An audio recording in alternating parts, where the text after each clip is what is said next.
राम का घर पुराने कब्रिस्तान के पीछे था और उसके घर के छत से वह कब्रिस्तान अच्छे से दिखता था। वह रोज उस कब्रिस्तान को पार करके ही अपने काम पर जाता था। राम के दो बच्चे थे और दोनों बच्चे बड़े ही शैतान थे। बड़े बेटे का नाम रोहन और छोटे बेटे का नाम राजा था। एक बार गर्मी की छुट्टियों में रोहन और राजा की बहन पूजा भी आई हुई थी। तीनों मिलकर रात के लगभग 11 बजे एक रूम में फ्रिज और डरे खेल रहे थे। रोहन पूजा से पूछता है कि तुम फ्रिज लोगी या डरे। पूजा डरे लेती है और पूछी है कि तुम लोग कुछ खतरनाक करने के लिए तो नहीं कहोगे ना। रोहन ने बोला, ये हुई ना बात तो जाओ अब छत पर से घूम करके आओ और छत पर रखे गमले में से फूल तोड़कर लाना होगा, तभी हमें पता चलेगा कि तुम छत पर से आई हो। पूजा ने कहा, छत पर से तो कब्रिस्तान दिखता है, नहीं मैं नहीं जाऊंगी। रोहन और राजा दोनों पूजा को छत पर जाने के लिए जबरदस्ती बोलते हैं। पूजा छत पर जाती है और जैसे ही गमले में लगे फूल की तरफ बढ़ती है तभी उसकी नजर कब्रिस्तान की ओर पड़ती है। कब्रिस्तान में एक बड़ा सा सूखा पेड़ होता है। वह देखती है कि उस पेड़ पर एक सर कटी हुई उल्टी लाश लटक रही होती है। पूजा उसे देखती है और जोर से चिल्लाती हुई बेहोश हो जाती है। फिर जब पूजा बहुत देर तक छत पर से नहीं लौटती है तो रोहन और राजा दोनों डर जाते हैं और वह छत पर जा कर के देखते हैं तो पूजा बेहोश पड़ी होती है। तुरंत मनोहर को बुलाते हैं और सारी बात बताते हैं।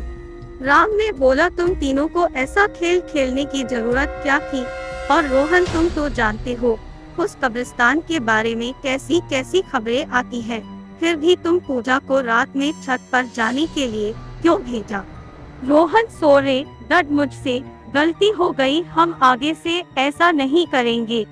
राजा, और फिर कभी दोबारा ऐसा काम किया तो तुम दोनों को उसी कब्रिस्तान में छोड़ आऊंगा। अच्छा पूजा बेटी, ये बताओ तुमने वहाँ ऐसा क्या देख लिया था कि तुम वहीं बेहोश हो गई?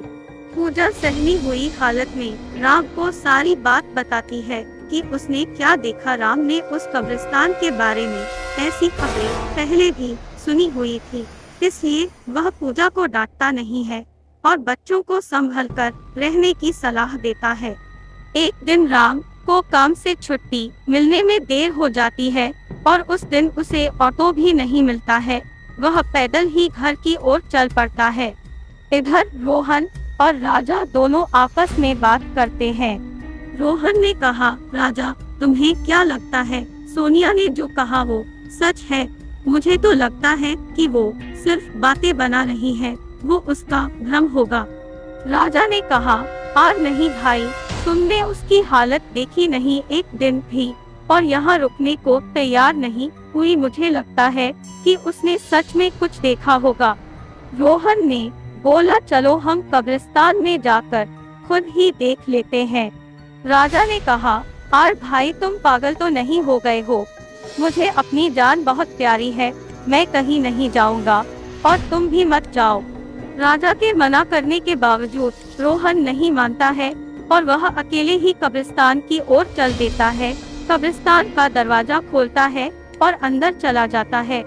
वह उस पेड़ की ओर भी देखता है जिस पर पूजा को सर कटी हुई उल्टी लाश दिखी थी। रोहन खड़े होकर उस पेड़ की ओर देखता है, तभी एक अदृश्य हाथ उसके पैरों को पकड़ लेता है। रोकी डर जाता है और जोरों से चिल्लाने लगता है, बचाओ बचाओ, छोड़ दो मुझे, मुझसे गलती हो गई, मैं फिर कभी यहाँ दोबारा नहीं आऊँगा। दूसरे कोने पर एक कब्र होती है जो कि खुली हुई होती है। उसके ऊपर खून लगा हुआ होता है। वह अदृश्य हाथ रोहन को खींचकर लाते हैं और उस कब्र में धकेलने की कोशिश करने लगते हैं। रोहन चिल्लाता है, छोड़ दो, मुझसे गलती हो गई, मैं फिर यहाँ कभी नहीं आऊँगा, मुझे मत मारो, मुझे जाने दो। राम काम से पैदल घर पहुँचने वाला ही होता है। जैसे ही वह कब्रिस्तान से गुजरता है उसे रोहन की आवाज सुनाई देती है। राम ने कहा, ये क्या? ये तो रोहन की आवाज लगती है। ये तो कब्रिस्तान से आ रही है, मुझे जा करके देखना चाहिए। राम कब्रिस्तान में चारों ओर देखता है, लेकिन राजा कहीं नहीं दिखाई देता है। वह घर लौटकर आ जाता है और राजा से पूछता है कि रोहन कहाँ है। राजा ने बोला, पापा, मेरे बार बार मना करने के बावजूद भी रोहन कब्रिस्तान में चला गया। वो जानना चाहता था कि सोनिया जो कह रही थी वो सच है या नहीं। राम ने बोला, हमारे पास समय बिल्कुल भी नहीं है, जाओ घर के मंदिर में शंख में जो जल रखा है वो जल्दी से लेकर आओ, हमें रोहन को खोजने कब्रिस्तान जाना पड़ेगा।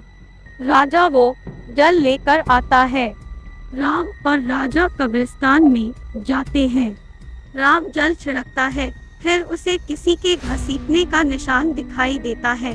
वह समझ जाता है और फिर उस निशान का पीछा करते हुए उस कब्र तक पहुंच जाता है। राम कब्र के आसपास वो जल छिड़कता है। कब्र से अजीब अजीब सी आवाजें आती है। राजा बहुत डर जाता है। राम, मुझे लगता है कि श्रापित प्रेत आत्माओं ने रोहन को इस कब्र के अंदर कैद कर लिया है। हमें जल्द ही इसे निकलना होगा। तुम ये पवित्र जल आसपास छिड़कते रहो, इससे हमें वो प्रेत आत्माएं कोई नुकसान नहीं पहुंचा पाएंगी। मैं कब्र को खोलने की कोशिश करता हूँ। राम उस कब्र को खोलने की बहुत कोशिश करता है। अंत में वह कब्र खुल जाती है। उसके अंदर रोहन लथपथ बेहोश पड़ा होता है। राम राजा को लेकर हॉस्पिटल जाता है। उसकी हालत बहुत गंभीर होती है। उस दिन के बाद राम उस घर को छोड़कर शहर से दूर एक दूसरे घर में अपने प्योर परिवार के साथ रहने चला जाता है।